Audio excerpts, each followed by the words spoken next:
गं गणपतये नमः।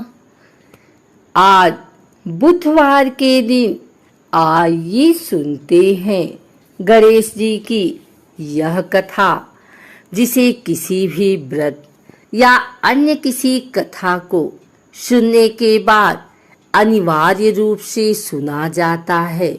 गणेश जी की पूजा के उपरांत विनायक जी की कथा, गणेश जी की कथा को सुनना अत्यंत ही शुभ होता है।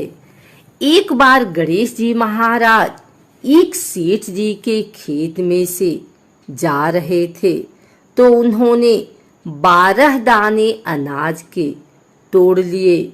फिर गणेश जी के मन में पछतावा हुआ कि मैंने तो सेठ जी के यहाँ चोरी कर ली। तो गणेश जी सेठ जी के 12 साल की नौकरी करने लग गए। एक दिन सेठानी राख से हाथ धोने लगी, तो गणेश जी ने सेठानी का हाथ पकड़कर मिट्टी से हाथ धुला दिया। सेठानी सेठ जी से बोली कि ऐसा क्या नौकर रखा है, नौकर होकर उसने मेरा हाथ पकड़ लिया। सेठ जी ने गणेश को बुलाकर पूछा कि तुमने सेठानी का हाथ क्यों पकड़ा? तो गणेश जी ने बोला कि मैंने तो एक सीख की बात बताई है। राख से हाथ धोने से घर की लक्ष्मी नाराज होकर घर से चली जाती हैं और मिट्टी से हाथ धोने से आती हैं। सेठ जी ने सोचा कि गणेश है तो सच्चा।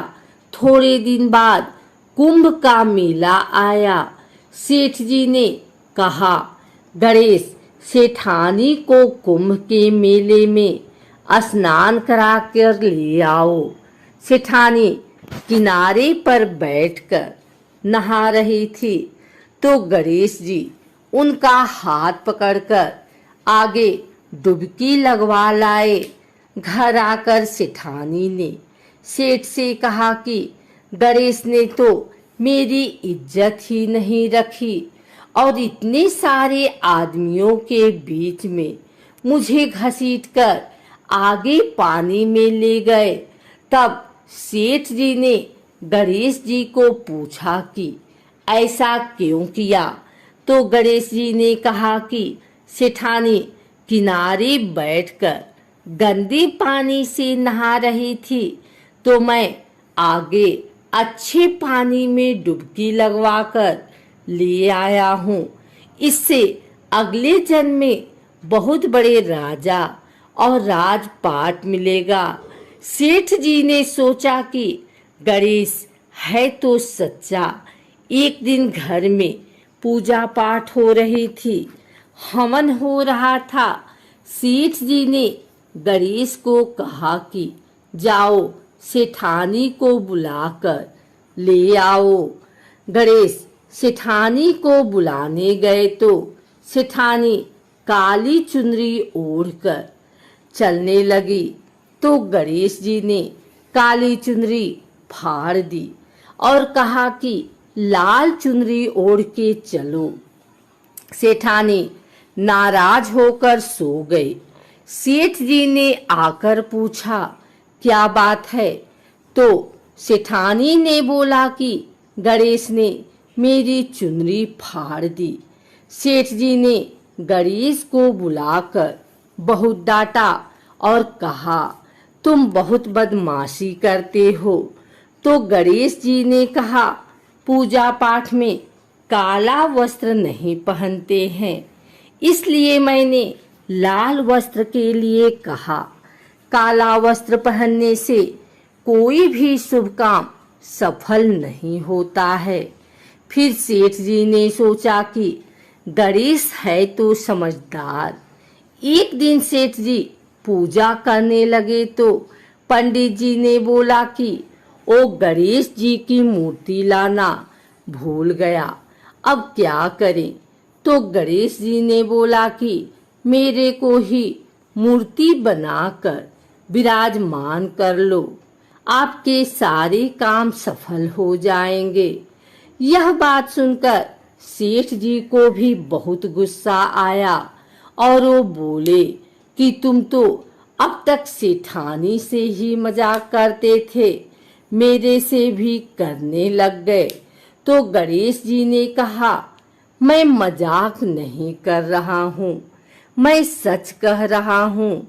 इतने में ही गणेश जी का रूप धारण कर लिया और सेठ तथा सेठानी ने ही गणेश जी की पूजा की। पूजा खत्म होते ही गणेश जी अंतर ध्यान हो गए। सेठ सेठानी को बहुत धोखा हुआ और उन्होंने कहा कि हमारे पास तो गणेश जी रहते थे और हमने उनसे इतना काम कराया। तो गणेश जी ने सपने में आकर सेठ जी को कहा कि आपके खेत में से मैंने 12 अनाज के दाने तोड़ लिए थे, उसी का दोष उतारने के लिए मैंने आपके यहाँ काम किया था। सेठ जी के करोड़ों की माया हो गई। हे गणेश जी महाराज, जैसा सेठ जी को दिया वैसा सबको देना, कहते को सुनते को और सारे परिवार को दे देना। बुधवार का दिन व्रत रखने के लिए उत्तम माना गया है। इस दिन बुधदेव के साथ भगवान गणेश की पूजा की जाती है। मान्यता के अनुसार बुधवार के दिन व्रत रखने से जीवन मंगलमय हो जाता है।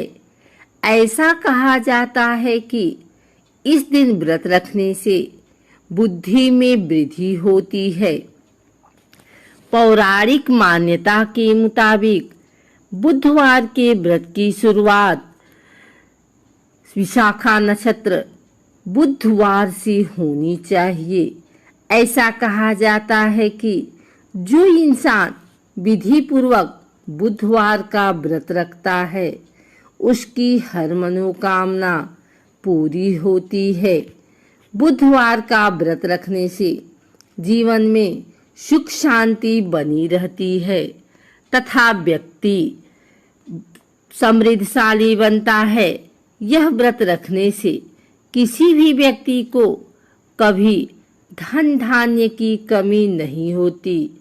बुधवार का व्रत रखने से विभिन्न क्षेत्रों में सफलता मिलती है। अगर आपको यह वीडियो अच्छी लगी हो तो इसे लाइक करें, कमेंट करें, शेयर करें।